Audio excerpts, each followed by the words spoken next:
So last week when we tried to start this show, under this auspice,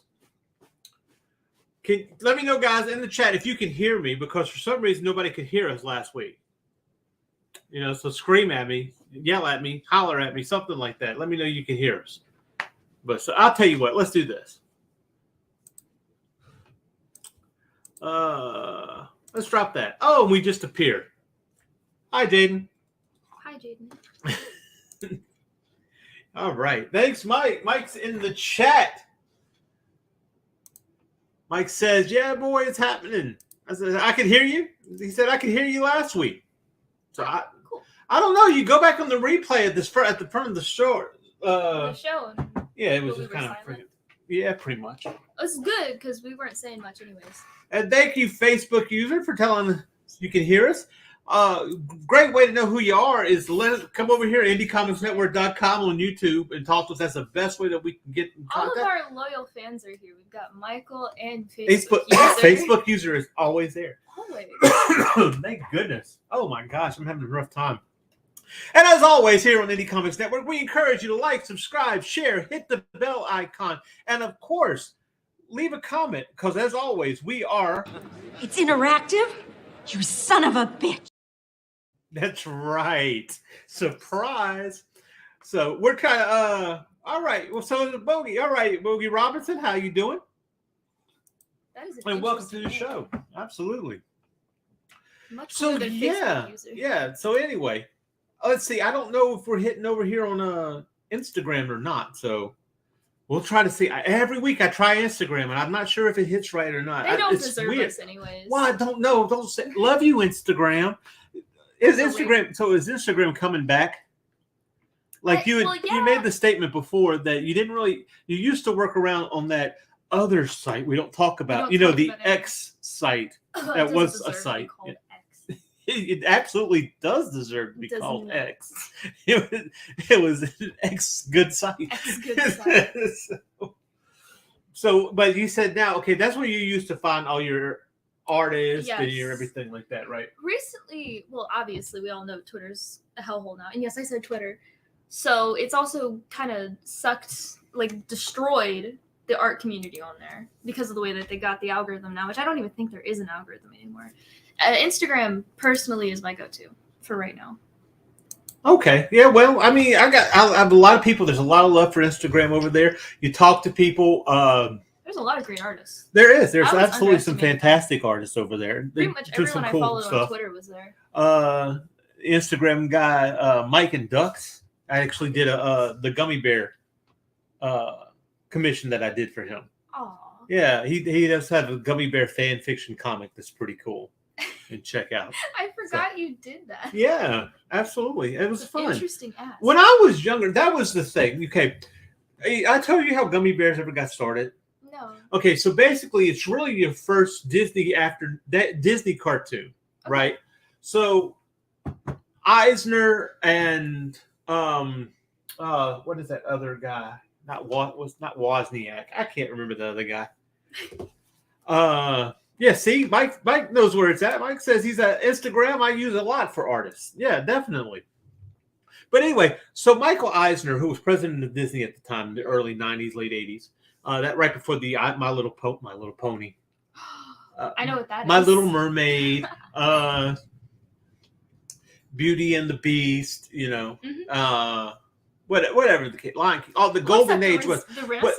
Yes, it was the Renaissance. But see, everybody, when you think of Disney Renaissance, and I'm not a Disney adult, so I don't know. Thank God. But don't do that. Anyway, what it is the Disney Renaissance is usually captivated into. Yes, thank you, Mike. Jeffrey Katzenberger, the guy who has absolutely no creative imagination whatsoever. I said it. Yes, this guy, man. Look, the only good thing that I know is he brought the guy who wrote Little Shop of Horrors. I don't know if I've let you watch Little Shop of Horrors. You have. With Audrey too and the play. I love Little Shop of Horrors. Are you kidding me? But... Anyway, he wrote the music for this Broadway play, Little Shop of Horrors, which was based off of a black and white movie which starred Jack Nicholson. Yes, I said black and white, and yes, I said Jack Nicholson. Anyway, so he made the Broadway play, had the music and everything. It had Rick Moranis, Steve Martin, Bill Murray, a lot of lot of known people. Cat was in it. Cat. Julie. Daniel Jules. From Red Dwarf. Oh, okay. He was one of the singers. Yeah, I was not paying attention. Yeah, well, I just anyway. wasn't. Oh my gosh, you're not a Red Dwarf fan. Were they singing? Shout out in the comments if you're a Red Dwarf fan. Don't let me stand alone here. Oh, stand alone. Excuse you. That was an entire year of my life when I was a kid, just watching that stupid show. Oh, I only because it was frequently. on, right? Just like you saw, right? Sure. I watched it so often. I would watch it from the beginning of the day to the end, to the point where I would have dreams, like replay episodes in my dreams. I'm not even kidding. It was a problem. What, Lister and Rimmer and all that? Yes, but it's funny. Was it before Crichton or after Crichton? After Crichton. After Crichton, okay. Yeah, because you got to add Crichton, even though. He's a member. Indie Comics Network says she was crushing hard. So let's see. I'm hoping that maybe by this point in time, our notifications have gone out. We could probably go ahead and pull up the intro, because I did not play the intro, if you haven't noticed. I noticed. And let's see. Let's welcome everybody I haven't had in. to cover my ears yet. Let's welcome everybody. What? Here we go. Welcome to Artstyle Kamikaze. So let's get kamikaze. The views and opinions expressed within the video content found on the Indie Comics Network are those of the speakers and do not necessarily reflect the views or positions of the Indie Comics Network or its sponsors.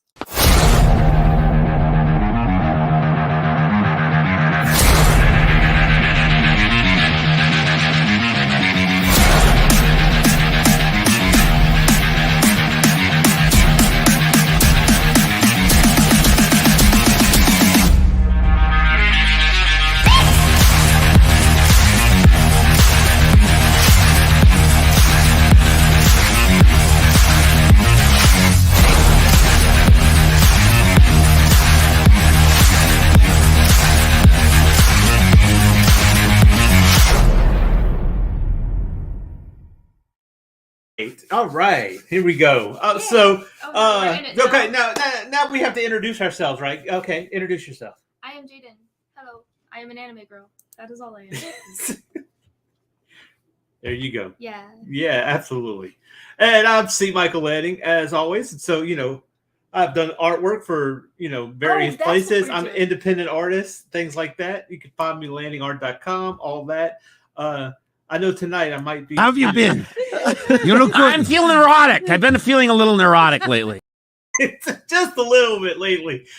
So, all right, look, I got it here. Nick's in the chat. Nick Knocker of Never Mind the Furthermore out there. Just scrolled by and heard Red Dwarf. Yes, thank you, Nick. Say Cat made the show. Yes. We actually watched the tutorial about character design or character creation with the writer. The dynamics. I can't remember who that is right now, but I wish I could remember his name. He does fantastic video. I think he does it for video games, but that one in particular just kind of worked for any story. And he kind of used Red Dwarf as a palette for what was the quintessential character dynamic, right? Because each one of those characters could break off, and we saw it several times, of course, into their certain groups, and their personalities could play off of each other. Exactly. You could send two characters on their own little journey, no matter what characters you picked out, and they would have a whole episode, and it would feel full. Yeah. I think that's to me probably the best example. Absolutely. So Indie Comics Network says you guys can drop the disclaimer. Indie Comics Network supports its creators' rights to their opinions. Yeah, but I already it's already part of the fabric. Don't be telling me this live. Cat was Red Dwarf, and he was also the best part in Blade 2 and The Labyrinth. He was in those also. I guess, okay, without the fangs, maybe I don't recognize him. I'm sorry. Okay. He was, I don't know if you remember in Blade 2, there was a scene where the vampires were like flipping around on the ceiling, or right? They had infiltrated the Blade.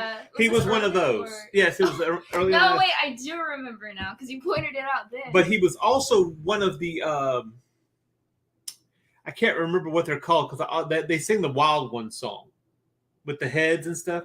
down with a. I don't want to sing it because, but for one, I'll sound horrible, and two, I won't get copyright claimed because I sound horrible. Yeah, he was the voice of one of those, and was actually Kevin Clash's one of Kevin Clash's first.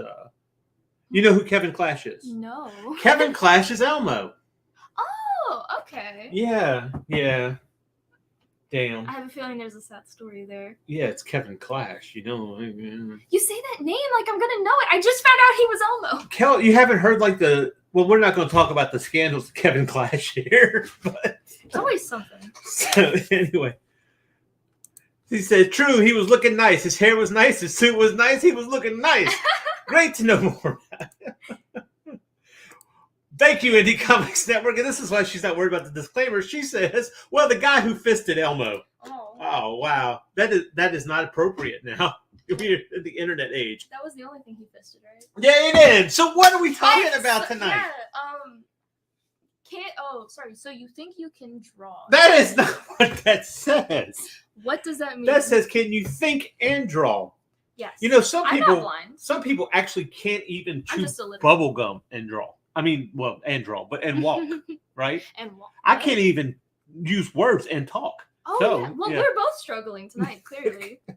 We haven't had enough caffeine yet. Is that what it is? Probably. Oh my gosh, I'm not going to get any sleep, I'm only on my folks. third cup of coffee. So I'm going to do. So if you haven't heard of the Etherington Brothers, welcome to the show for the first time. And also, what color is the rock you're living under? Nick says it is hard to draw. It is hard to think without drawing. Yeah, it sounds like an artist. And then I just want to say before I forget, I love the intro music and especially the outro music showing all of the Indie Comic Network shows. Get this, Mike. I have to go back in there, and we've picked up like 3 new shows for the Indie Comics Network coming soon, and I got to go back in there and put cards in there, and it's such a pain in the neck. But you know, I'm not saying anything. It's not like Nita's listening to really hear what I'm having to say. She's hovering over us. You just can't tell. No, don't hit me. No. Oh. No, nothing happened. Thank you, Mike. Is updating very soon. See, ICN is what we're going to call it from now on because there's a mouthful. So anyway, if you haven't heard of the Etherington Brothers, welcome to the show for the first time because we have talked about them several times. Etherington Brothers have a blog spot called How to Think When You Draw. They also have one for How to Think When You Write as well. And ICN says 3 new shows. ICN, you're not paying attention. I already said that. Just letting you know. Anyway, so what I wanted to do tonight was we're going to pull out a couple of these tutorials. We're going to look over them. And I'm not there's something that happens. I'm a messy artist. Oh, yeah. Okay. I'm agreeing. I know. I noticed that. Just that quickly, you had to agree. No. Why did you have to agree to that so quickly? Well, I've been your daughter for 18 years. I've seen you work before. See? But, so I'm a messy artist. Yes. And when it comes to drawing live, I'm not really fantastic at it. Who is? Like, that's going to take years of work to... Vic Medina? I could never... It's a talent. How do you have to like interact with your audience and draw? I can't even listen to music and draw sometimes. Nick says, I find obeying Nita Lanning is almost always be good for continued longevity. I'm alive this long. And ICN says, yes, you are. Okay. Say Daphne, Vic, Chad, Rodney. Stop naming people better than me. Okay, we know. Wow. It could go on forever. Chances are Rodney's in bed. He's not watching. Anyway, so. On the replays. On the replays. So anyway, we're going to go over some of these tutorials. And I want you, if you're watching this and you have this weird, wild out idea for character, we're going to do some character design. I know it's nothing we've ever done on the show before. This is not true, but I'm just saying. But throw out some stuff. Give us prompts. I mean, things like Space Boy Samurai or slime nurses, something random. Slime nurses. I don't know. Absolutely. I got Jade. I told her to take her iPad out so we could get references because references are always important. And these are just little cartoon, Adult Swim Cartoon Network type cartoons. But so we're going to help the Etherington Brothers. We're going to drop this card here and pull up the first tutorial to help us learn how to draw. Because we need the help. Well, at least one of us do. Wow. Okay, so here we go. The first one is, and of course, you can find all of these right here. Down there at the ticker is the etheringtonbrothers.blogspot.com. Not only they have successful blogspot teaching people how to draw and how to think while they're drawing, they've also had a blogspot for longer than most people. Really? So, no, I don't know. I don't ever see blogspot. When was the last time you saw blogspot? I don't go looking for that stuff. Exactly. But hey, it works for them. They're probably the only ones keeping Blogspot open and alive. Nick says drawing live is so empowering. The audience energy makes it so much more fun. Look, Facebook user says the extrovert. I'm awake. Hi, Rodney. Oh God. Can't even tell it's you. You know. No. Because Rodney, if you would like to engage, the best thing to do is to come over to indiecomicsnetwork.com and talk to us right there in the YouTube chat. That way we know who you are. Please put us on the spot. Yeah. We love that. And Nick said, I have never made this program, but you two are adorable. Oh, that's because you can't see us. Why do you think we have little cartoon characters? That's right. So anyway, here we go. So I'm gonna blow this up here for a second for us because we can't read that small screen. Shape meetings. Jaden, what is one of the things that I am always harping about? Oh, shape language. Shape language. You never shut up. I know. Look, when I walk into the living room and it needs to be cleaned up, I say, clean up this place and learn shape language. Yes. Every time. The first thing you told me I will wake you up in the middle of the night. My mother. Jaden, are you dreaming about shape language? No, I'm dreaming about Red Dwarf. We went over this. Call back. What? People who just joined have no idea what we're talking about. I see it says, yes, my .com is fixed. The lights being on. The AC being off. Golly, really? It's going to get hot in here. But I'll leave my clothes on. Thank you very much. So anyway, so one of the things about, of course, like I said, I harp all the time on shape language. And I don't think a lot of artists today understand the importance of shape language. Shape language is one of those things that you have to ingrain in your head. Get it in your freaking thick skull, in your brain to understand shape. See, this is why I put the angry art tutorial guy You don't out. have to match the expression on the screen. But I'm so passionate about this because this is the thing that is going to make your characters and your ideas stand out, right? That's true. So Nick says, so you dream about the shape language of Red Dwarf. You know what? A very interesting head. Actually. So. And shape, says ICN. So shape meanings. It's important to know what the shape meanings are. Oh, yeah. Well, right off the bat, we got triangle, which is usually like dangerous, sharp, right? We've got. Hold on. Oh, you're getting ahead of the tutorial, babe. Oh no. Oh yeah. The tutorial's on screen. The tutorial is on screen. There's a lot going on. There is. Am I getting ahead of it? It's because of all the Red Dwarf streams. Yeah, probably. Yeah, I'm sure. Holly, could you please? Oh, sorry. Oh my gosh. Now. So this is tutorial number 379. You can always check, like I said, you can always check it out at etheringtonbrothers.blogspot.com. I want to give them as much props as possible because those and Rodden over on YouTube has really helped me to step up my art game. So anyway, without further ado, let me read this out so everybody can hear. When you design your characters, layouts, and environments, you can adopt a shape language to tell your viewer a little bit about the personality of the scene. So we can also use shape language to clearly define different elements within our art. And you can see here, ignore this is old. I do actually have these books, but this is they're in like book number 7. They'll be coming out with that on Kickstarter pretty soon. And you can play catch up. And I would suggest that you do, just because you never know, Blogspot could go the way of Tumblr, right? The fact that Blogspot is still around is just amazing. But Tumblr had that whole fallout where they lost a whole bunch of stuff. What's her face from that was Tumblr. Vivian from the Hasbin Hotel? She had her stuff all over there and it screwed everything they screwed their whole site up.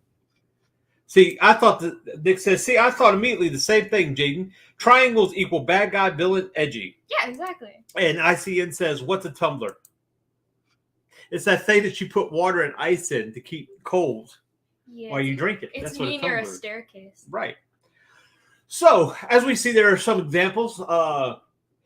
Like he's got a spiral here. Unfortunately, I didn't get the right. I should have got a better image of this instead of that right there. But whatever.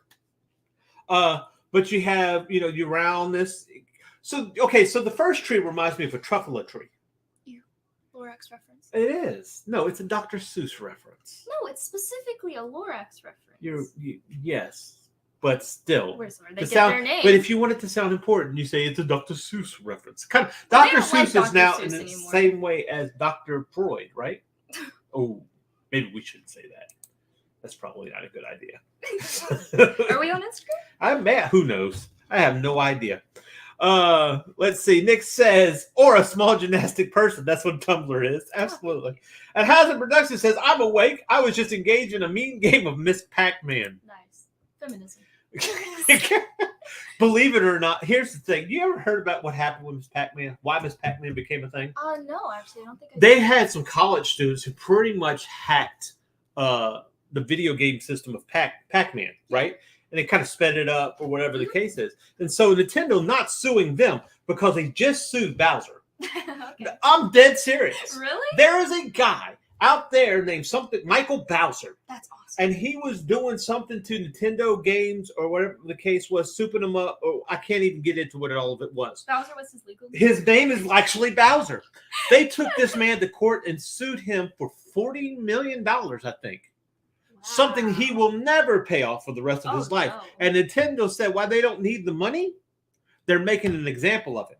Damn. Now, back then, instead of making an example of these guys, they ended up creating Miss Pac-Man, which became hugely successful because, yes, so you got to a point in the mid-'80s where you didn't see Pac-Man as much anymore, but you saw Mrs. Pac-Man everywhere. Mrs. Pac-Man was a brand.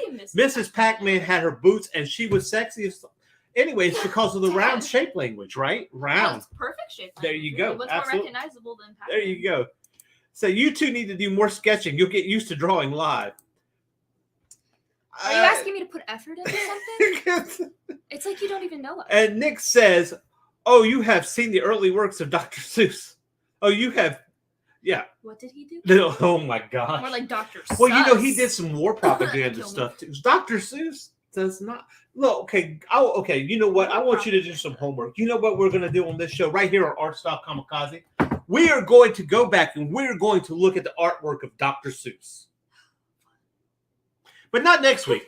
Next week, I'm going to introduce you to Wizard Magazine. So be here for that.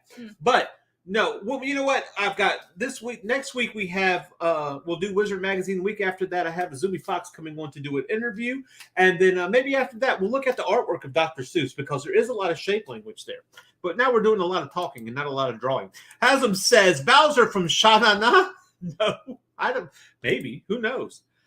Mike says, I checked and see Michael Lanning Instagram is live. I don't know if Indie Comics Network has an Instagram. They do, but I only have so many places that I can post this to. I do have some friends over on Instagram that I hope are watching right now. Hi, folks. Saw Mice and Ducks join, the guy I was talking about earlier with his gummy bear fan art. That's pretty cool. That's comics. So go check that out. Check him out. Follow, like. Ephraim. Hey, Ephraim. Haven't seen you in a while. What's up, Ephraim? Yes. More drawing at conventions. I have done that. You have? I have in MegaCon. Oh. Yeah, and Nick said, was Mrs. Pac-Man related to the green M&M? No, but they are distinct descendants of shape language, right? Yeah. I mean, they got the boots. And look, let's face it. M&M saw how sexy Mrs. Pac-Man was and said, we could do this. ICN says we do, but until they work out some kinks, it's complicated to stream every stream over there. Absolutely. Ephraim said those books are awesome. Talking about how to draw books. Absolutely. I've got 4 of them here. I unfortunately missed the last 2 Kickstarters. They got one coming out in March. Keep an eye out for it. I want to hit on those because I definitely want to get that. I need to collect 5, 6, and 7. And Nick said, folks, please like, share, and subscribe to this channel. Absolutely. And like I said, if you do, talk to us. Comment on us, even if it's not, because we are. It's interactive? You son of a bitch. So always keep that in mind. And Hasm Productions, who is also probably Rodney Fyke, says it's always good to work out your kinks. So anyway, let's talk about shapes are powerful things, and by limiting your designs to certain groups of shapes, you can communicate specific messages. If you haven't read, and you need to get this book because you haven't read them, Understanding Comics by Scott McCloud and Making Comics by Scott McCloud. Now, Scott, if you ever hear Randy Zimmerman, who's doing Sunday Funnies in the morning. I believe I have heard Randy. Yeah, Randy knew Scott. And actually it talked to Scott. Then Scott had mentioned about making these books years ago, and they were, everybody I think they were in a van. I don't know. There's a story there. Randy might be able to tell. Maybe I could get on the show in the morning and coach it out of Randy. But here's the thing, talking about these books, understanding comics is also understanding that language in comics to help relate what you mean, what you're saying, how you want people to feel, which is why I got into comics anyway, because like I was talking to George Medina of The Art of Comic Writing, Get Your Meds. He's also on Instagram. Go follow him over there, or on Facebook. I was talking to him about this, and what was I saying? Talking to George. I was talking to George. See, this is what happens when you get old, and I got so many things. But this has been happening for years. Why are you lying? It's about relating. I was a writer. I was writing. Remember, I was doing all the short stories. A lot of it was steampunk stuff, and it got to a point where it's like, okay, I can write this if I can make it detailed to make you see it, but then that gets lulling. Or I could take away the detail and let you imagine it. But damn it, I want you to see what I see. So that's why I got into comic books, and that's what's great about comic books, folks. It's not related to one thing. There's many different things in comic books that you can come across that will help you. You can get the noir feel. You can get the creepy horror feel. You know what's even great about comic books? You can get the creepy kitty feel. Oh, yeah. Yeah. You know what? Kids like horror. Believe it or not. Dude, that's all I liked as a kid. Absolutely. And if we comic books don't have to coddle. No. So keep that in mind. Now, Hasm says it's always good to work out your kinks. I think I said that already. So let's go. Let's continue moving. So shapes are powerful things, and by limiting your designs to certain groups of shapes, you can communicate specific messages. Rounded shapes are soft, friendly. Yes. Care Bears. That's what I think of when I think of Care Bears, right? Sharp shapes are danger. We talked about that, right? What's interesting about this is they actually separate sharp shapes from triangles. We'll get to that in a second. Okay. Sharp shapes are danger, and squared shapes are strength. And they kind of give us and you see they give us some examples of not only in characters, but also in backgrounds and buildings and such, right? Yeah. Okay, and then triangles are balanced. Now that's interesting. See, when I think of sharp, I think of triangles. Mm-hmm. But this has two distinctions between them. What they could be separating is, any shape can be sharp if it's angular, right? It doesn't just have to be a triangle. Well, that's true. We got like hexagons. They're covered in them. Yeah, that's true too. But triangles give a level of balance. So that is, yeah. Okay. All right. And you know what? I also want to come back and do this again because this won't be the first time that we touched the Etherington Brothers. I'd like to also pull together some of their composition stuff and check it out. And then you have part B. In part one of this tutorial, we looked at some of the most common shape meanings, but there are so many more. For instance, narrow base, poise and grace. A pear shape is playful. Yeah. And of course, they use a bear. I think a bear is perfect to understand that, right? And there's a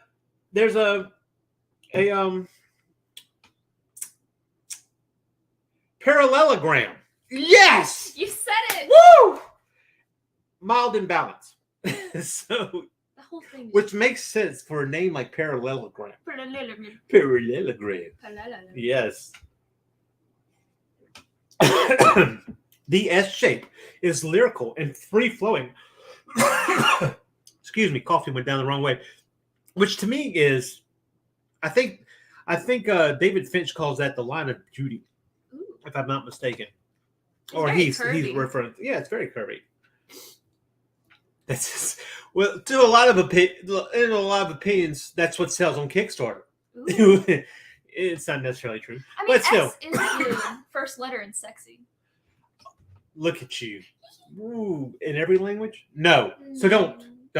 Maybe most, probably.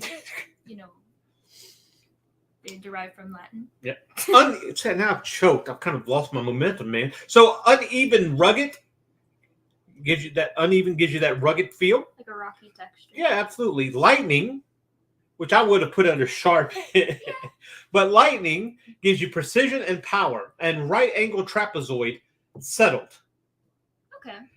Yeah, So it's kind of like it's the parallelogram with balance. Right. But you know what? We don't have to be stuck to just that. You can have shape types can be mixed to create intentional contradictions to give your design more interest and originality. Oh my gosh, as if learning those shapes by themselves wasn't enough. Now we can mix them. Whoa. So Nick says, I'm currently writing horror, debating eventually a graphic novel. Yeah, absolutely. Okay, I see the stability of triangles as it brings to mind the stance lines of motion of Uncle Iroh. That's really from funny Avatar, which is what we are. We're rewatching that. We have been rewatching that. Yes, absolutely. He is absolutely my favorite character. And he is definitely triangle. Oh yeah, for sure. Which is not really what you would peg a character like that as, but right. So this is what we're gonna do. Now that's shape meanings. That kind of gives we lay some groundwork on that. ICN says, great example, Nick. So next we have character shapes. All right. So were we just talking about this? Huh? Were we just talking about this? Yeah, well, it's to an extent. I mean, yeah. I guess it's all about shapes. That's what we're talking about. We want you to. This is what you need to think about when you draw. And guys, this does not apply. See, one thing that you have that hinders people is the idea that they see somebody do something in a cartoony style or whatever the case is and how they draw. Do not be hindered by that, because a lot of times these things are interchangeable. Oh yeah. They do not have to be, just because you see it in a cartoony style, what have you, doesn't mean that you can't apply this type of thing to realistic drawings or the average comic book look. You can take the technique without taking the art style. Absolutely. So don't take it. I don't want to draw like that. No, learn from everyone. Exactly. You can learn from any artist because they're going to have something you haven't seen. I don't particularly like Born Hogarth, but I learn. Shapes can be, Haslam Production says, shapes can be sharp by manipulating the angles in motion, weight, and line weight. Yeah. So, character shapes, part A. All character designs, no matter how complex they seem, can be broken down into a set of simple shapes.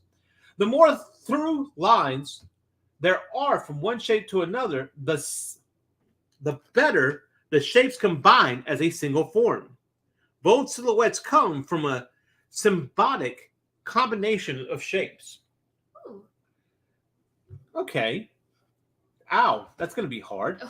There are only 7 shapes you need to design any character. All right. So you have a circle, a square, a triangle, an oval, or a sausage. Okay. Rectangle, teardrop, or an egg. Banana moon. Banana moon. I think that's called a crescent. No, that's called the banana moon. Okay, my bad. The crescent is the layman's term. So as in the lame man's term. Yes, lame. Lame man's. If you can draw these shapes, you can draw anything. The less of shapes of your core or if your design, the more iconic it becomes. So, okay.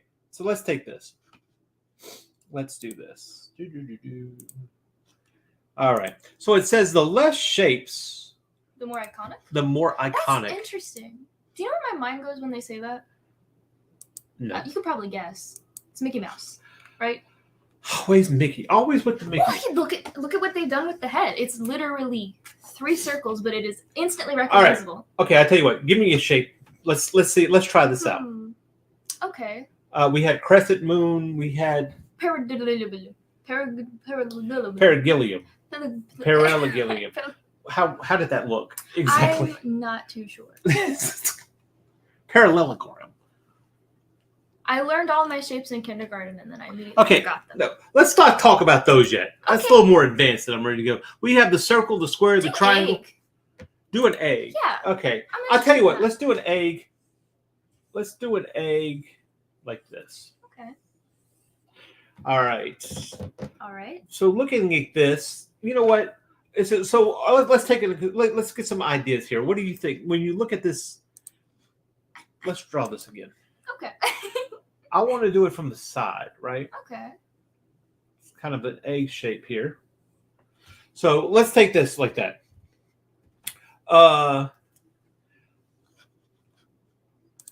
Nick said, I went to the trapezoid of Superman's chest. True. Yeah. Miss Pac-Man is a shape and a crescent moon. Yeah. Ooh. Wow. Mind blown. That's deep. Iwerks is believed to be the one who really narrowed down the early Mickey Mouse look. And rightfully so. Because to be completely honest with you, yes, Walt Disney did draw, but he wasn't that great at it. So, I mean... Oh my God. This is your best work? Say this is art. Sorry, Disney. No, we're not. That is a lazy, settled egg. Exactly. So what I'm thinking of now, I'm thinking let's add some eyes. Okay. Over here. Let's add one over here. What kind of eyes we doing? I'm thinking bug eye. Okay. Right?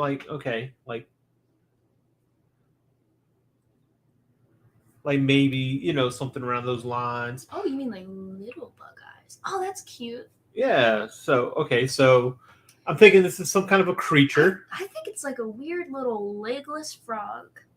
A legless frog? But here, don't be confined to that, because guess what?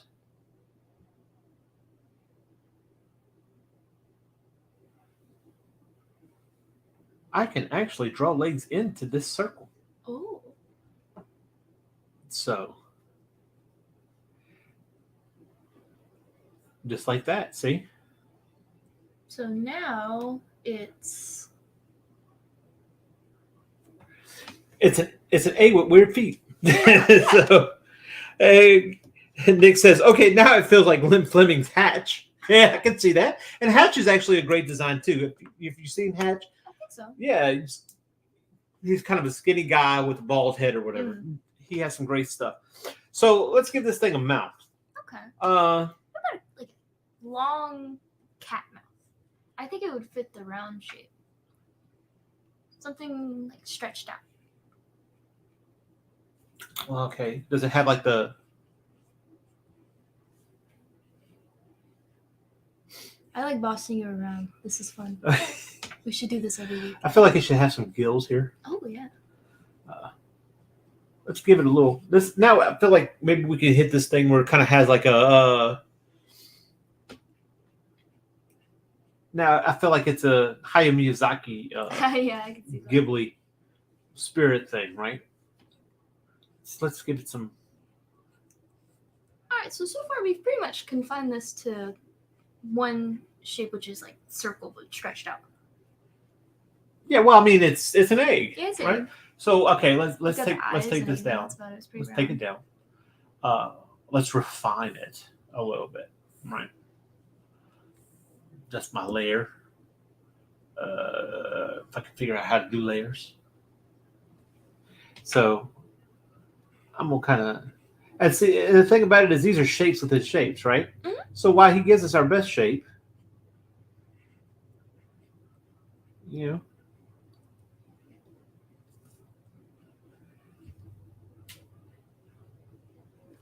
maybe some textures.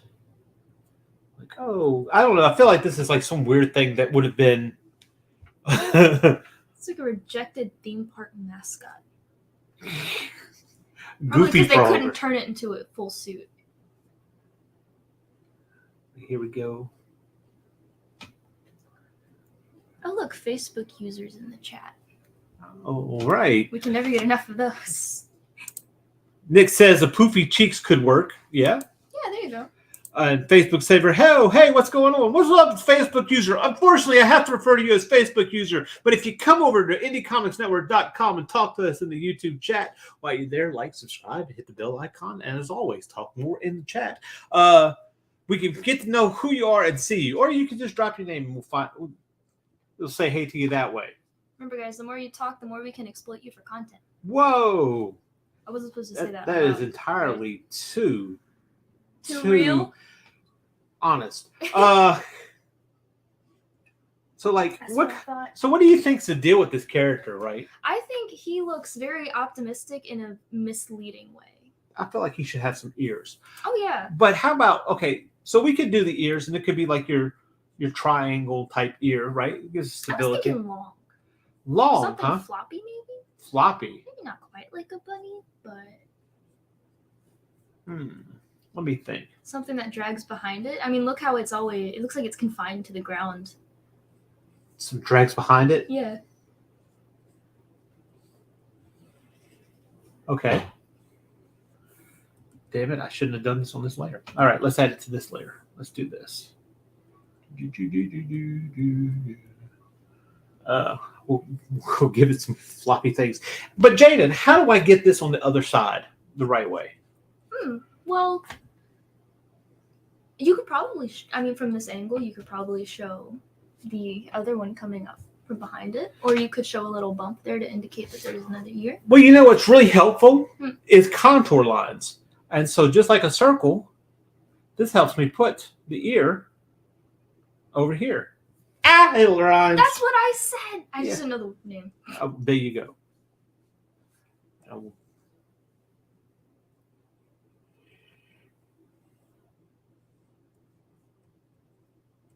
So I'm learning. We're all learning. That's what this whole thing is about. I am not an expert. I think you're doing pretty good. This is 10 times better than ever generating art. I get to just tell you what to do when you do it. There you go. Why AI when you can hire somebody to do this? You could boss a real person around instead of a robot. It's much more liberating. Nick says, my thought fear is going to open its mouth excessively wide like a cat with fangs. Right. That's what I'm saying. It looks misleading. It's too round. It's too polite. There's something eerie about it. Let's give it some, I want some whiskers on it. I don't know what the hell I'm creating here, guys. I have no idea. He's like a little frog, dog, rabbit thing. Yeah.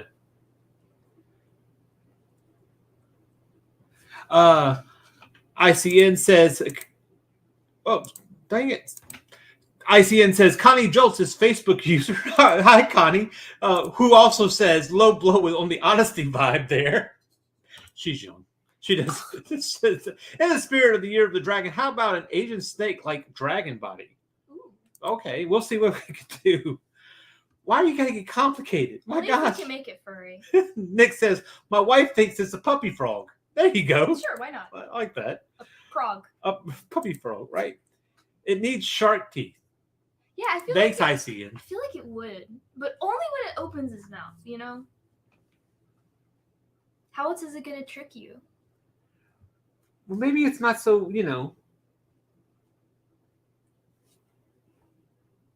this looks like some kind of Alice in Wonderland nightmare. I don't know. I would give Alice in Wonderland a little bit more credit than this. Than what I'm pulling off. So, okay. So I want to shore this up just a little bit more. Let me see if I can let me get a pen in here and do this.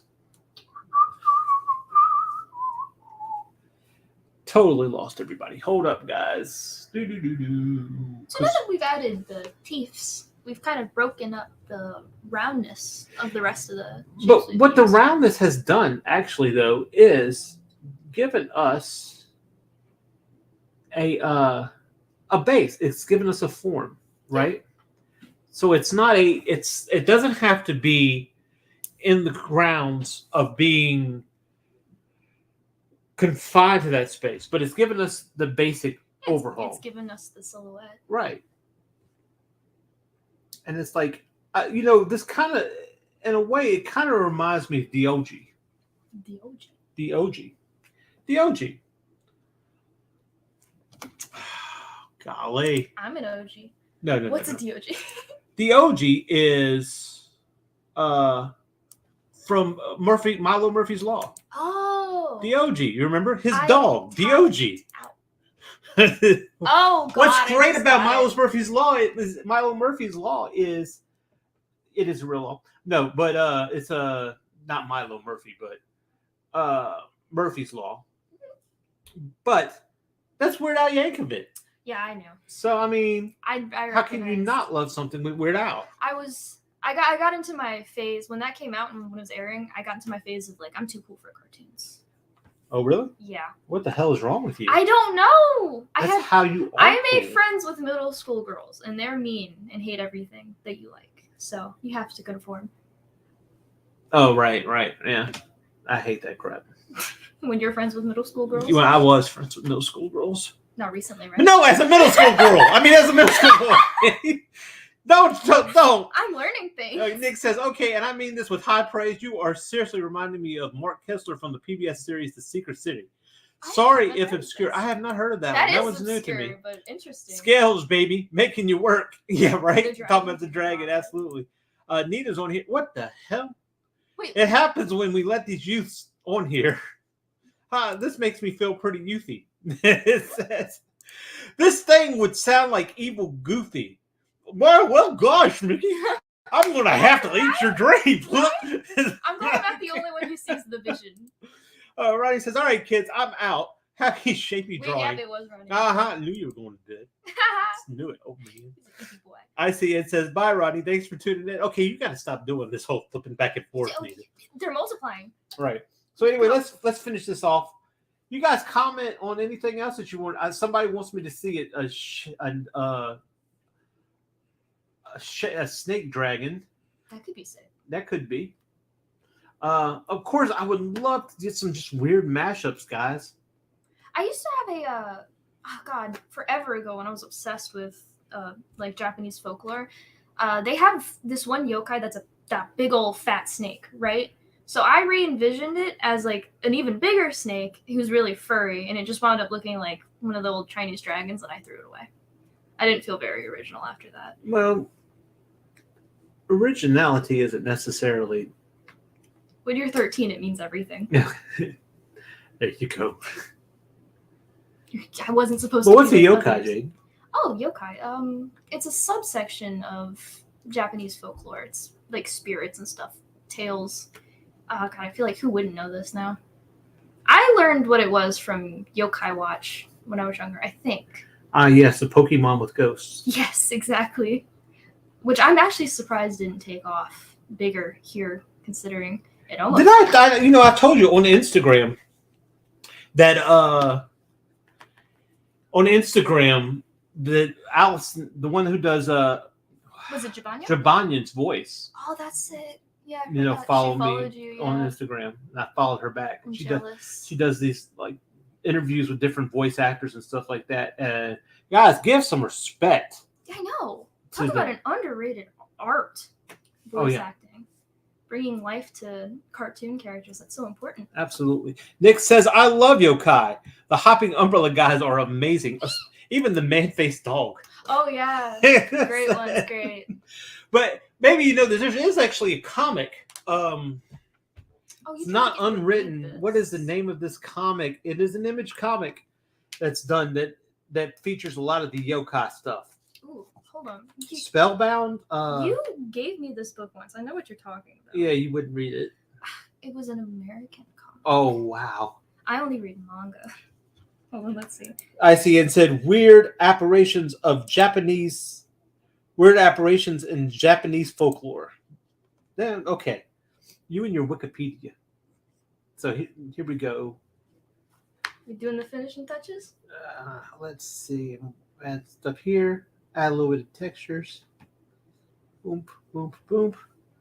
Let's make sure I have some. See what ends up dividing it. I made a post about after you do the line art, after your sketches and everything, it doesn't look the same. It's really, it's really discouraging. Well, one of the things about it is you've got to be sure that you have your line weights on there, and that really does help discourage that. So let's see if I'm right or if I'm stupid. I think it's pretty clean. Yeah. And there we go. Nice. So this is what we've come up with. This creature. It's like this poor bunny nightmares. that came across a bad witch doctor or some shit. He seems to be taking it pretty well, all things considered. He's like, oh well. This so guy's much got for the that. lung capacity of a pug. There's like- not a lot going up in It's there. like hopping behind. Yeah, right. With the chest that low to the ground, he's suffering. He needs a hat. We're not getting into all that yet. Oh. so, Saving those details. so that was Wiki Needy. Wiki Needy. Say it, because my gosh. Wikinita. Wiki That is a mouthful Oh my for whatever gosh. purpose. Like, why is it so hard to say? So, That was harder to say than parallelogram. Parallelogram. what color do you think this thing should be? I feel green, but I feel like I'm going too easy. What about like a teal? What's a very energetic color? I wouldn't feel like this guy's very calming, but oh god, it's even worse now. What do we feel? Is that too cool? I don't know. Do you think it matches his energy? What if we combined it with another color? Like what? Huh. What goes good with teal? I'm thinking on the color wheel, but also in terms of the vibe we're going for. What about like purple? All right, let's see. Like Maybe a purple I can. nose or Oh, purple nose. Okay. And this is not going to be professionally done. oh no. Who knows? Purple nose? I kind of like it. It's a bit like, oh god, you know what this reminds me of now? It Huh. looks like what is his name? Sully from Monsters Inc. I haven't watched it since I was 5. Oh, Sully? Yes, the color scheme here. Okay. Let's try something here. I'm kind of just goofing off on this for a second, guys, and then we're going to get right back into the thing.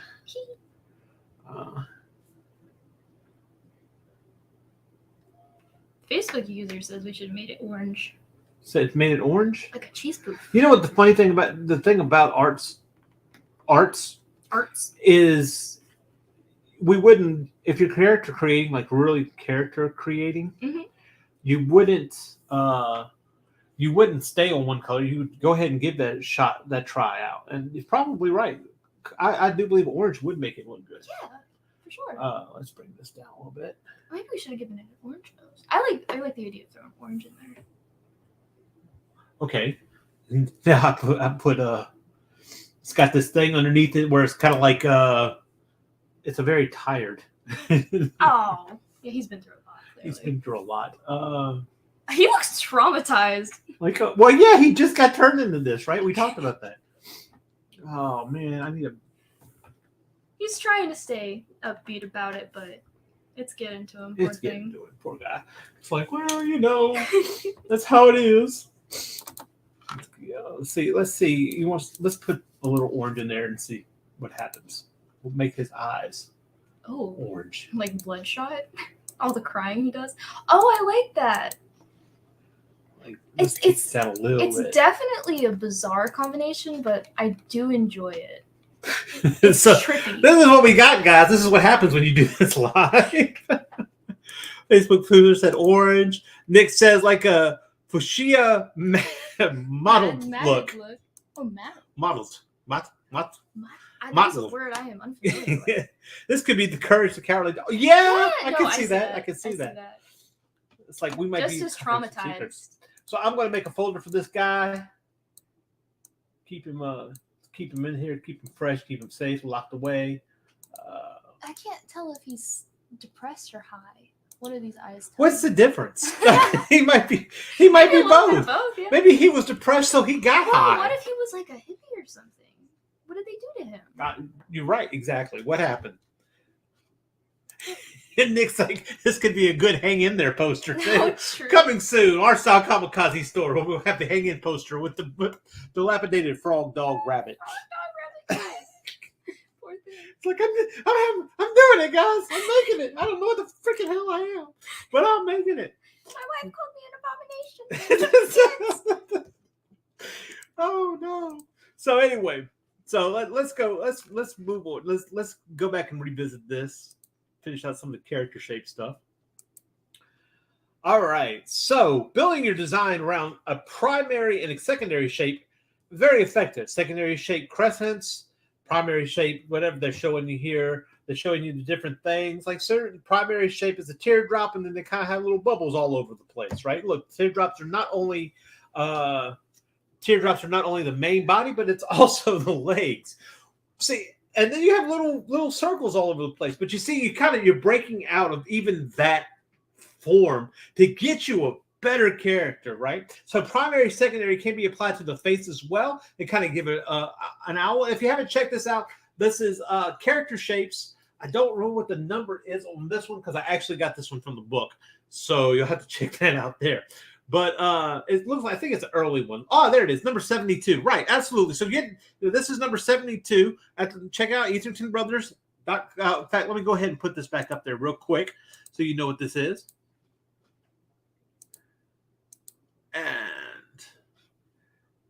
Nick says, this is the avatar of anxiety and depression. I like it. I like it a lot. So that works. That works. Absolutely. So using one shape in multiple positions and angles allows a more complex design to remain visually balanced. Okay. Let me read that again because I don't think I got it. Using one shape in multiple positions and angles allow more complexly designed to remain visually balanced. Okay, so you look at the triangles here. That's using the triangles. So the character is kind of balanced out, right? So, I mean, that makes sense. Over here on Instagram, Black Taurus Warrior says, bunny looking high. Love the bunny.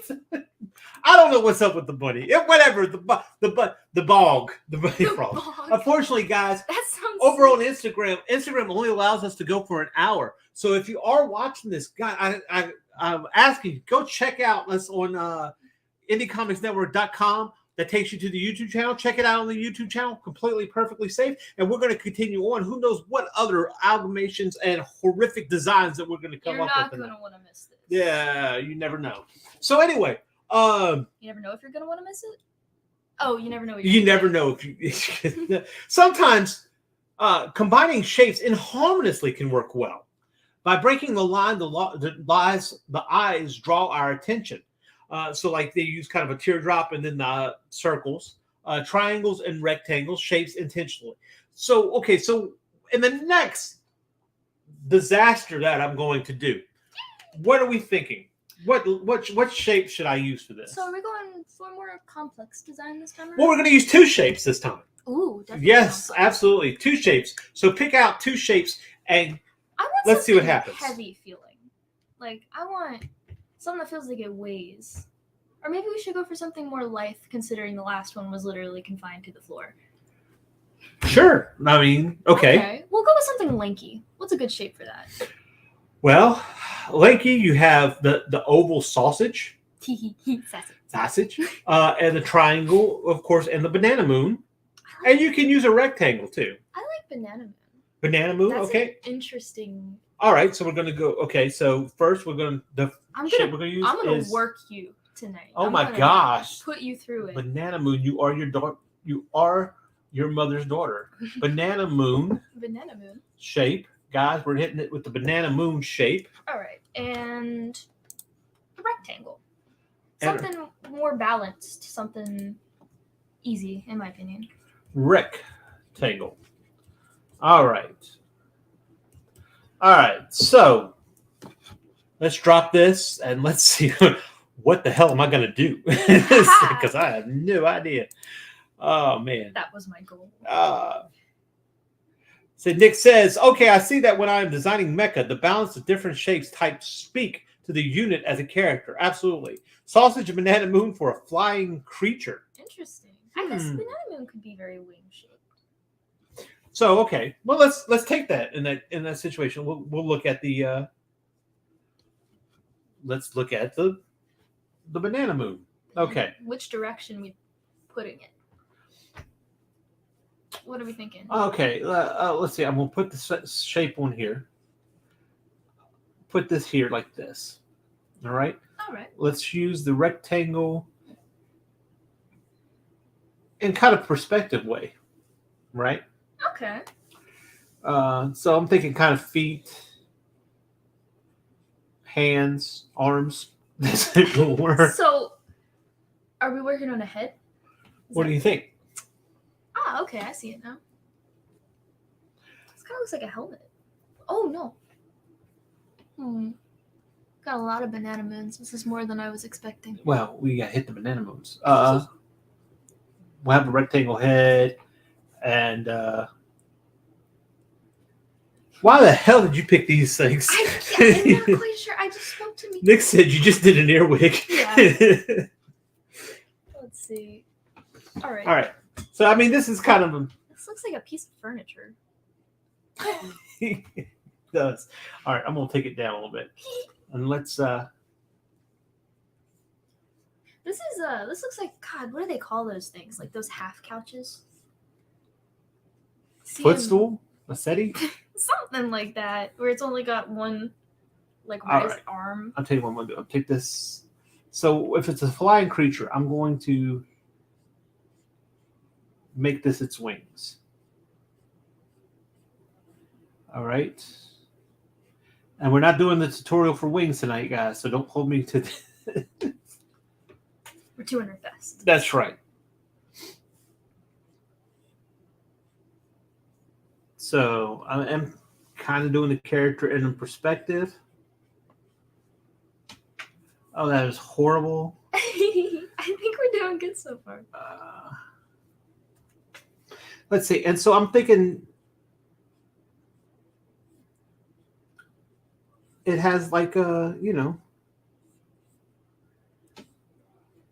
this is his legs hanging down, or whatever the case is. So It feels pretty, I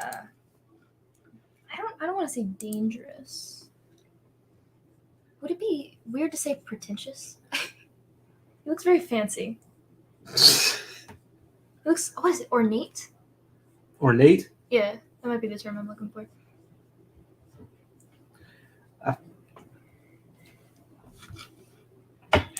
Nick says, I love it. Seriously, be free and fearless. Oh, we're very scared. Oh, we're Terrified. frightened. Yeah. All the time. So let's use some banana moons for this here. I tell you what, let's go back here for a second.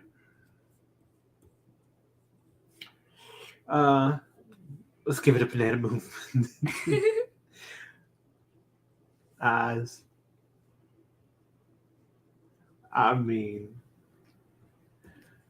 just goofing off. I have no idea. Adventure Time Pegasus. Yeah, right. Yeah, okay. Yeah, exactly. It kind of does have that. What is this thing? Is it wearing sunglasses? Sure. No, I feel like we should make those beaks. Oh, yeah. Banana moon beaks.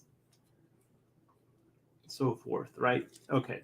So so this was our basis. This is the kind of thing we're looking at. I have no freaking idea what on earth. We're winging it.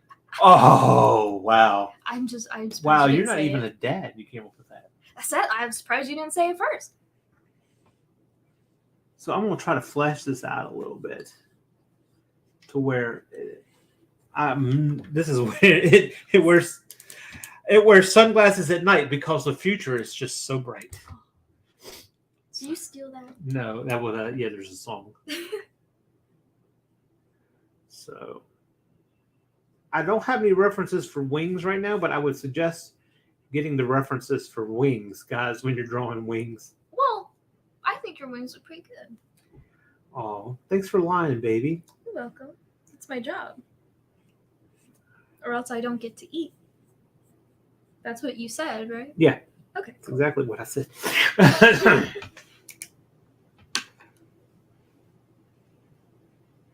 All right. Let's give it a rectangle nose. We are going all out. You are using up these shapes.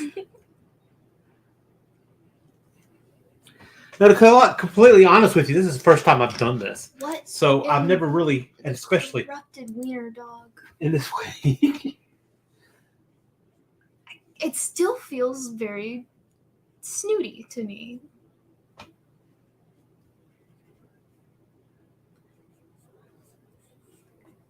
It doesn't have to be Now it telltale to looks be chiller. cute. I mean, it looks like a freaking, what is that? Looks like a sorority, bro. Nick says it doesn't have to be detailed to be cute and valid. Cute and valid. That's Invalid, maybe. No. Let's give it. So I mean, I'm not even sure if I'm doing this right exactly because I'm just using this as a okay. I feel like he'd ask me how much I lift and then judge me.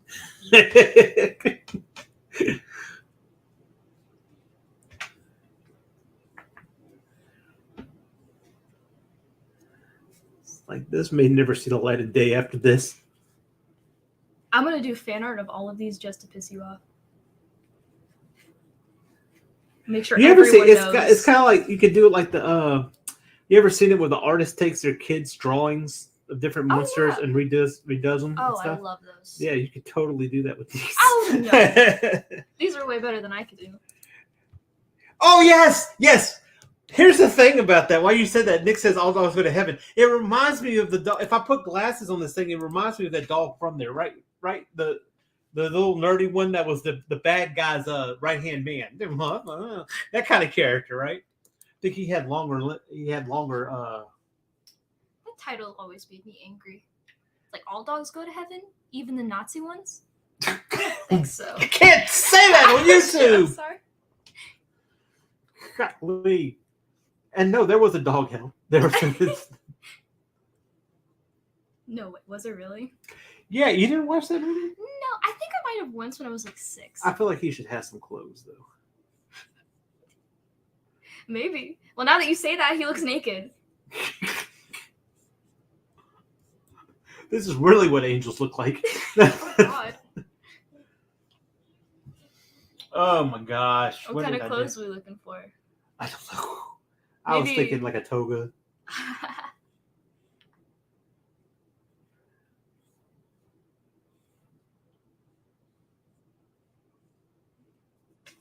I feel like this could be a character on some Cartoon Network show. I think Adventure Time was a pretty good example. I think so.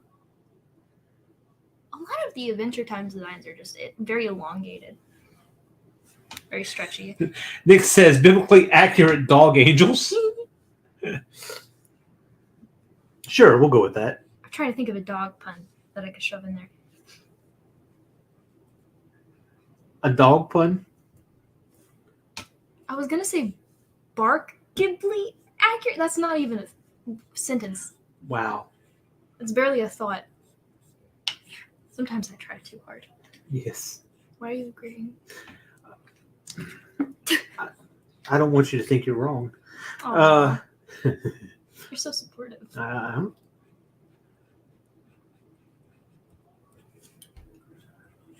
feel like it's like kind of messed up Cupid dog. Messed up Cupid dog. Like, instead of putting you in a relationship, he takes your girl.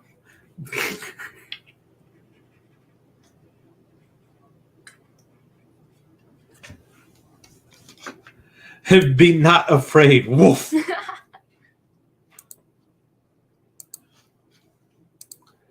People are like, okay, what did I tune into? What is this? Like, all right. Good, they should be asking. If they're not asking questions, we're doing our job wrong. Give them eyebrows.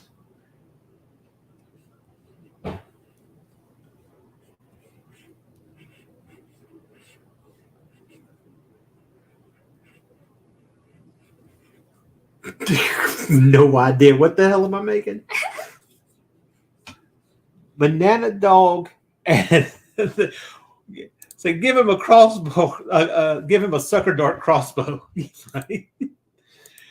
This is coming out really well. I'm glad you think so, Mike. I'm not sure exactly what the hell I'm doing. I think he's the only one who doesn't like it, actually. Who, me? Yes. No, really. Y'all are digging this? Come on. What?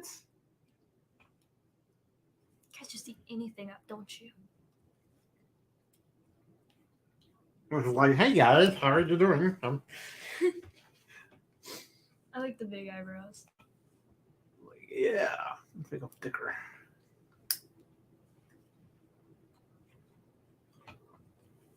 It's like, oh no, here comes Larry.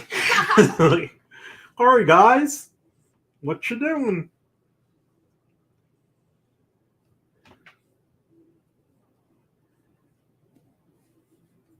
Just knocking that out the park, right? Nick says, my wife Amanda says it's kind of adorable. If you don't have a destination, you are never lost. Oh. If you're drowning, you're never thirsty. I could be What? You ever inspirational. seen that B movie meme? No. Where it's like the girl says something and the guy turns around and looks at her all freaking not like crazy. That's what just happened. That's what just happened here. Like, what?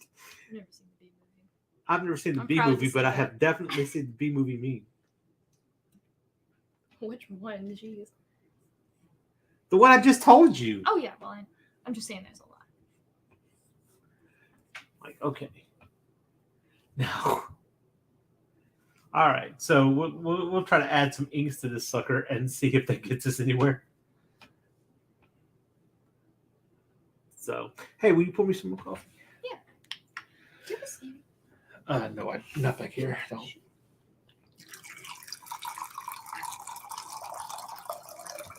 Also, she says it's a werewolf. Pepe Le Pew. Yeah, maybe so. But, another thing, too, I need to check is to see this thing flipped around. How's it going to look flipped? Oh, no. Right? The dreaded switch. Let me bring this out a little bit. Always, guys, it's best when you create and you're drawing is to flip this stuff around just so you can get a better accurate view of it. When you look at it from a different angle, sometimes you discover there's certain things that need to be fixed. Like you're drawing lopsided. Mm-hmm. That happens to me all the time. Yeah. Liquify tool is my best friend. You know what? I think he's kind of a dreaming angel. It's like, hey, man. He's changed a lot over time. This is character development. He's like, I'm like the weed angel.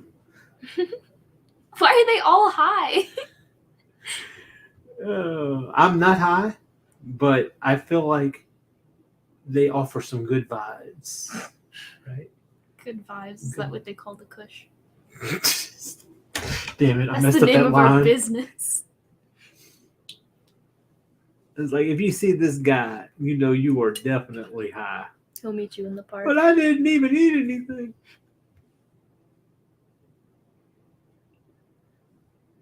It's like I'm just waiting now for what's it called? Meow Wolf. Meow Wolf. Oh. Are you talking about the Omega Man people? Yeah, what is it called? I think it's Meow Wolf, yeah. Yeah, I'm just waiting for them to come and give me with all my crazy character designs. Get you a job. That's right, It's an art installation. Yeah. That's all it is. Get that in there. Hey guys, what's up? I don't see. He looks like he's high on his own supply. Is he even a dealer? Well, why do you think he's got wings? Of course he's high, man. Course. Of course he's high. I like. Oh, for some reason I like the black eyebrows. I like him too. I need to clean that up It's a little peak bit. character design right there. That's right. What the hell is this shit? It's oh my gosh. Refreshing drink SMMR. Yeah, pretty much. I'm glad you think it's a drink and I'm not peeing. On the pain of the flip, agony. Yes. It's the Leaning Tower of Giza. See, that's a Pauly Shore reference. Remember I was telling you about Pauly Shore way back in the day when there was such a thing as VJs? Okay, I really like that pen that you were using. Yeah, what I'm using is, I think it's the G pen on Clip Studio. Yeah, it's the G pen, which comes with Clip Studio Paint. Believe it or not, I have tried several different pens. I have a whole bunch of them. But sometimes you kind of come back to what's actually, already in the program? Yeah, for some reason. I get that. My coloring tool has been the same since I got IBIS Paint. It's the default, really. Yeah. And he's all like, hey, I'm going to kind of add a little bit more to this here. Right? I mean, I feel like that's warranted, huh? He looks like the guy. Okay, he was on Yes Tier. He was a father of the homosexual kid on Glee. He was in My Name Is Earl. He was a cop who wanted to bowl. Oh, okay. I know what you're talking about. Yeah, Michael Miley is his name. Anyway, that's who he reminds me of. It's just like It's a similar vibe. Like, hey guys, what you doing?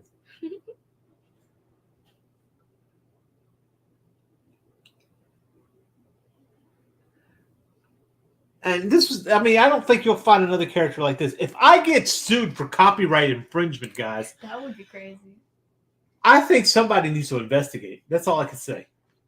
It's the only thing I can say about that. So, This character already exists. Time travel does too. yeah, right? Do I have pressure sensitivity turned off, or am I generally that controlled? Actually, it has a, I'm pretty sure I have a stabilization. Is there, It's on stabilization.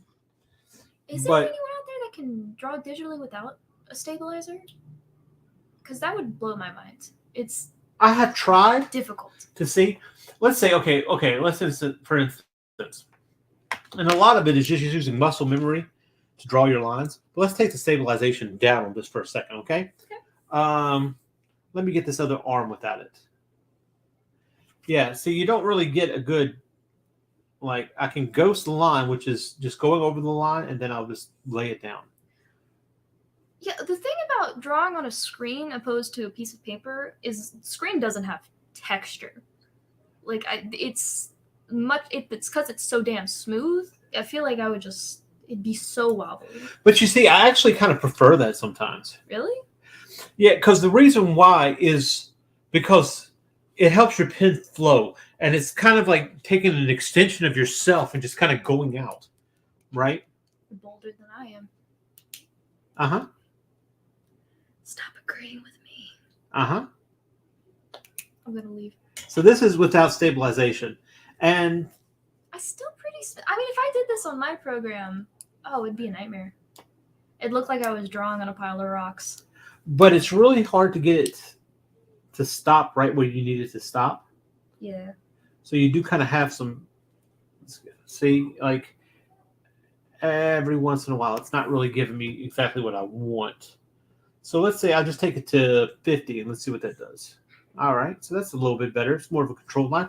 And you don't necessarily, like when on my sketches, when I do the sketch, like for instance, the very main part of this, I used it without pressure sensitivity because that leaves it open for me to be able to go and just create, just do whatever. So that's why that. What the hell is up with this thing? Oh, maybe in the shady era of Hanna-Barbera. Yeah, it's the eyebrows. He says, I don't know how to adjust stabilization. Well, are you using Clip Studio? Because if that's the case, when you're looking at Clip Studio, as far as that, you're over here, you have the tool property window.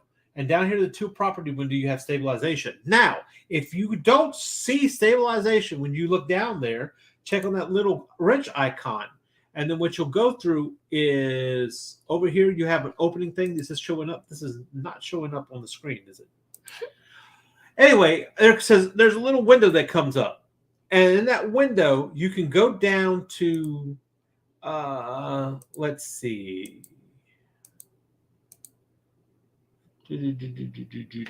Correction. Under correction should be stabilization. And it's not for everything, but a lot of this does have it. And as you can see, maybe over here, if you're looking, stabilization is underneath anti-aliasing over here on the left-hand side under tool property. There's a little eyeball on the window that you don't see. I take it off, my stabilization disappears. I put it back on, and there it's there. So again, under the tool, you have your subtool, G-pin, tool property. You go down here, If you don't see stabilization in your little menu, hit your wrench, should go down to correction, and find it that way. So, always here to help. yeah, the lack of friction is a challenge. Absolutely. It's a nightmare. And yes, CSP. Thank you. Yep. So go ahead, check that out. And then, like I said, I'm trying to draw on the StreamYard. So here we go. I'm trying to come around here. So now I don't have a full stabilization. It is just kind of a about halfway through on it. Kind of give him kind of like a tank top here. Nick says we are watching on the 65-inch so I can see clearly. Thank you. Great. I'm glad I have my my PNG tuber up today because I'd hate for my face to be on that thing. See every little freckle and. There's a reason I'm always a PNG. We know why you're always a PNG. I am mysterious. Again, I think you've only used that clip for me. And yet you say it works. It wasn't targeted. It wasn't, but yet you just when it fits, right? Oh, like Cinderella. Just, you know what happened with in the original fairy tale, right? Violence. Very much. Well, self-inflicted violence. The stepsisters are so desperate to get that shoe on, they cut off their toes and stuff. What about what happened to the stepmother at the end? What happened to the stepmother at the end? I don't remember. I think she had to. Was it Cinderella where she had to dance on hot coals until she died? It might be. That sounds about right. I actually read that when we had a book of God. What was it called? Grimm's Fairy Tales. Well, yes, but they changed the title because there was also like information about the difference between modern fairy tales and old ones. It was just like a school book. And I wasn't that disturbed when I was little by that, I guess. The concept of it hadn't really hit me yet. So when everyone's like, God, I can't believe they told this stuff to kids. Those kids are fine. They did not care. You know, Bram Stoker, who wrote. Yes. He did those? Dracula! Oh, okay. I was supposed to know that. Okay. Anyway, Bram Stoker, who did Dracula, had a children's book too. That makes sense. Was it Yes, it was a little horrific. Okay. So kids love horror. What? They really do. I mean, I think Five Nights at Freddy's has really pushed that out. Absolutely. It's always been the case. I've actually have to go back and correct something because they're afraid that the face looks too scary for kids. And it's like, man, come on. Kids will be fine. Kids are not as sensitive as you think they are. Kids are dumb. They don't pick up on stuff that you or I might. Well, okay, I don't pick up on a lot either, but still. Sometimes you have to let kids know that there are scary demons out there that can be slain. Yeah, right? I'm not happy with these wings per se. But for the sake of the stream, we'll deal with that. I would really suggest, though, when in serious character designing, get you some references and make sure you have that. I like your wings. I'm glad somebody does, but that's not the best wings. I've done better wings. Well, I've kind of put you in a box here, haven't I? Yes. Or a banana moon. Well, I mean, yes, a banana moon. Well, Nick also wanted a flying character. Yeah, it's all your fault, actually. Golly, you were so mean. You remind me of somebody. Oh, yeah. Is she in the stream right now? She in that chat? She definitely produces the show. If she's listening now, we're going to get an earful. Nick says, drawing on the wrong screen while streaming is necessary. No worries, I have a face for radio. Yeah. Germania fairy tales are delightfully macabre, and wings are incredibly challenging. Yes, they absolutely are. I've never drawn them. You've never drawn wings? No, I don't think so. Not willingly, at the very least. Gosh. I don't care for wings. Angels are overrated. Fairies are whatever.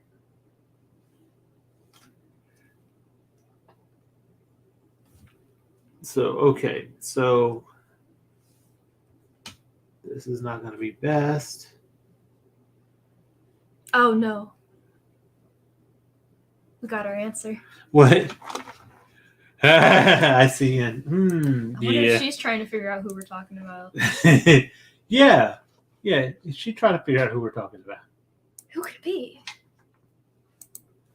So let's flip this baby back around. What's this guy's name? What do you think?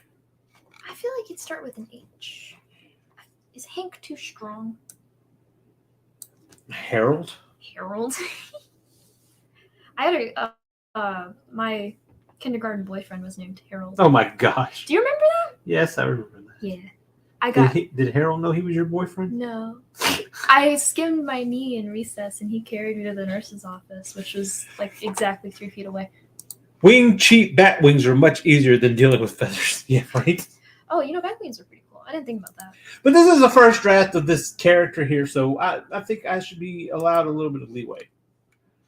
All right. So are we going to try to put some color on this? Yeah, why not? All right. So what are we going to look at? We need a color palette. He's feeling very warm, like an orange, maybe yellow. Okay, so we're looking at that for his fur? Yeah, sure. All right, let's do that. Maybe almost brown, but I feel like I'm going a little too by the book. I gotta find my.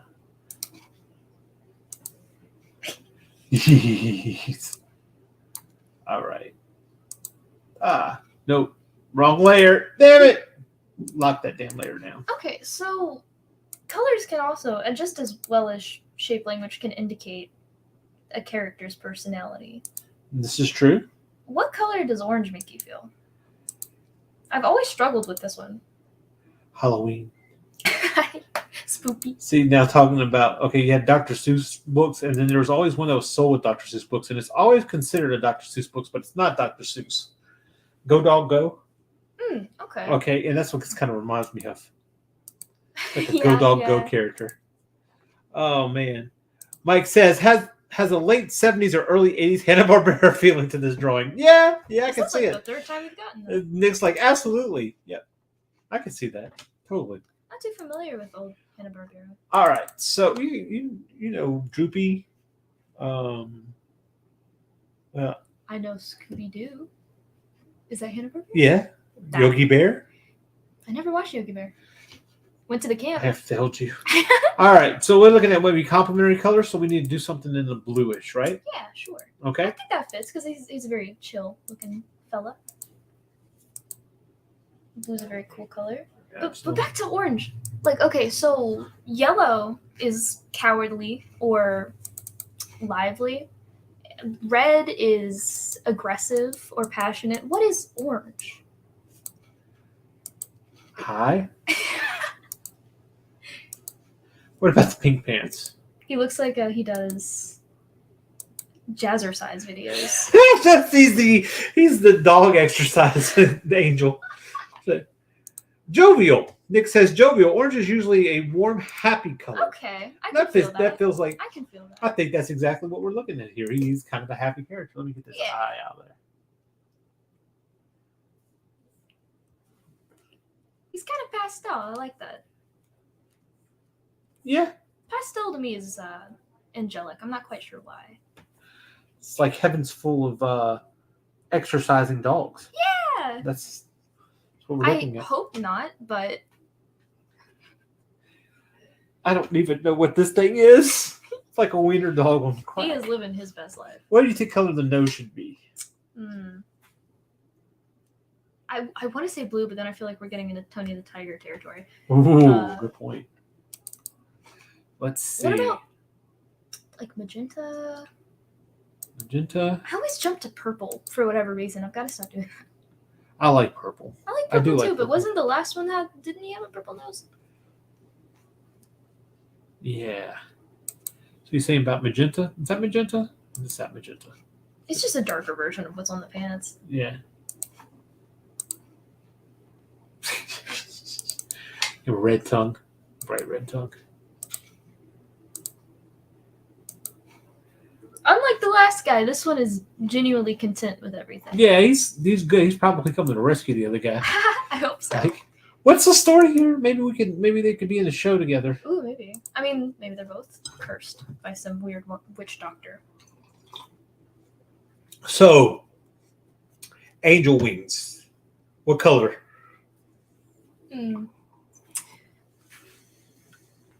Pale yellow? They gotta be light, right? Yeah, pale yellow.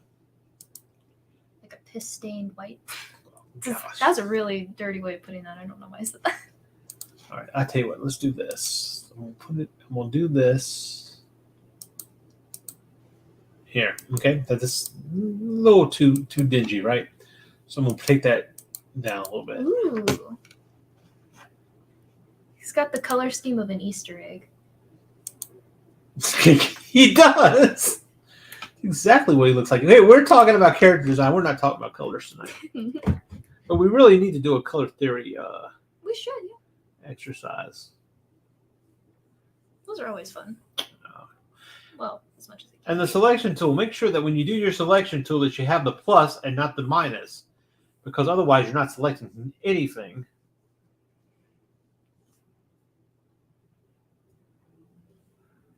All right. Layer. I want to hear what the chat thinks this guy's story is.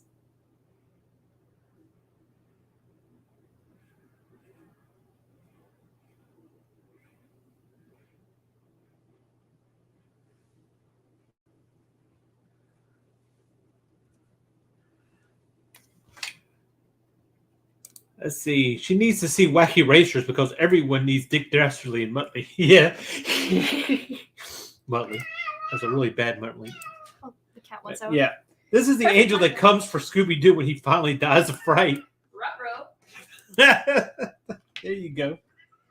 I like it. I think that works. I feel like he wouldn't be too great at his job, but he's doing his best. He's just a little absent-minded. It's like it's kind of a mixture like of Shaggy and yeah. As in high, right? That's the consensus. I want to add. I'm gonna go over, come down a little bit to add the color on this. Oh, no wonder.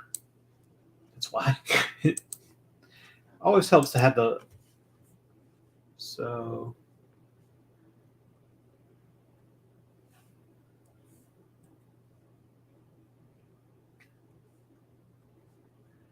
And I feel like I could come back and redo this character with those same things in mind. But this helps to get those juices flowing, right? Yeah, I mean, you never get it right on the first try. No, never. So I love looking back at art books and seeing, what a character might have looked like before the final product. It's never what you expect. Never.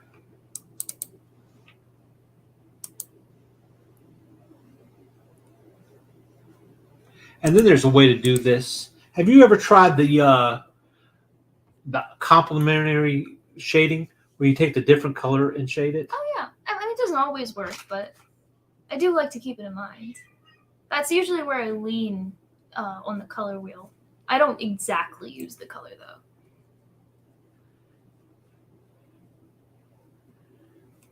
And I think we'll leave it there for now.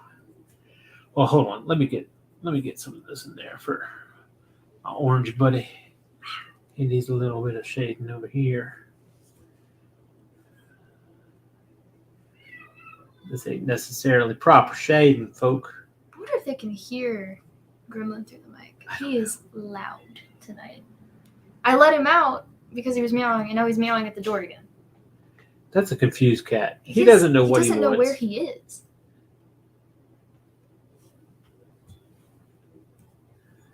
All right. So here we go.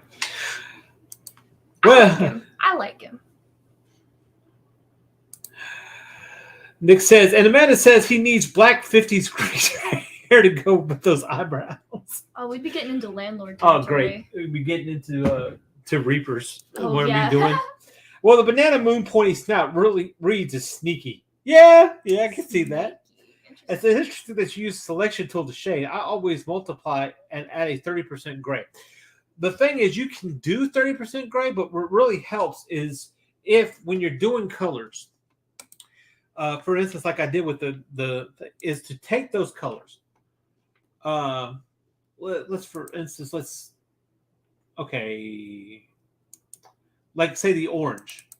I'll take the orange and move it over and up a little bit on the color wheel. I don't know if you can see the color wheel because it's like one of those windows, but you move it up and over a little bit on the color wheel towards the warm area or the cool area, whichever one you're working with. And then move that slider down a little bit. And now you kind of get that way because your colors are that way. And I've seen people use gray too. It does have a tendency to muddy up things. But I do like multiply for a lot of that. You can see it really helps. So check that out. Yeah, Nick said we hear your critter. Yeah, that's the exact back there. So I guess we're gonna go with Harold, the high point setter. Not point setter. I don't even know what you call it. It's like a wiener dog. In a way, but not a good wiener dog. I feel like, you talk about Hanna-Barbera, but this to me is Rocky and Bullwinkle-esque to that Another effect. thing I don't know. I gotta catch up, man. Fractured Fairy Tales is the best. You're just missing out. So we're going to save this guy. And I think, unfortunately, we're kind of running out low on time and energy. So, you know what? We might have to revisit this again in the future. Oh, maybe. So let's take a look at what we got tonight. What are we calling this one? We said Harold, right? Sure. Harold. Hark the Herald Angels Sing. Nice. See? Very nice. Very nice. Puns. Yay! Thank you. That does make the colors more vivid. Yeah, it really does. Let me take this. Stupid mouse. So we have Harold. And we've got our other guy. The other guy. Let's pull What that. is his name? up. Did we decide? Oh, let me put this in a thing. I don't know. Did we come up with a name for him? I don't think we did. Well, we're just horrible creators then, aren't we? Terrible. Oh. Oh God, And there it is. What do you think an interaction between those two would look like? I'm not quite sure. Who knows? I have a feeling Harold would probably make things a little bit worse for the other guy. Harold. Actually, what do you call him? Harold is its guardian angel. It's like, I'm watching over you. That's why he's in the predicament he's in, Harold. He was a perfectly happy dogfish cat or whatever the hell he is. And then Harold comes along, and then this is what we get. Look, new PNG tumors. Yeah. So this is what we come up with when we follow the Etherington Brothers. The first one was just the regular egg shape, and we kind of expanded on that. And then, of course, the second one is banana moon and rectangle. Even though I guess I kind of manipulated more into a sausage. I think so, but it's just a soft rectangle when you think about it. It's still got edges. That's right. Soft rectangles. It's like in the morning. You get 2 eggs, hash browns, and a soft rectangle. A soft rectangle.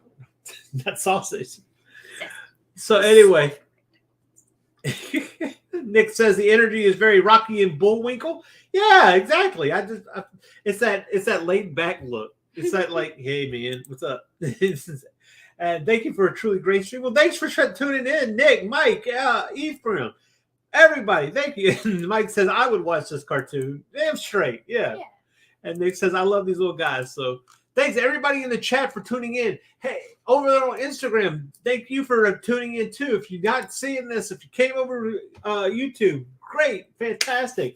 I'm glad to see that it was working over there. I'll probably post these guys up on Instagram maybe. Oh, nice. And say so. Like I said. Next week, I think what we're going to end up doing is I was talking to you last night about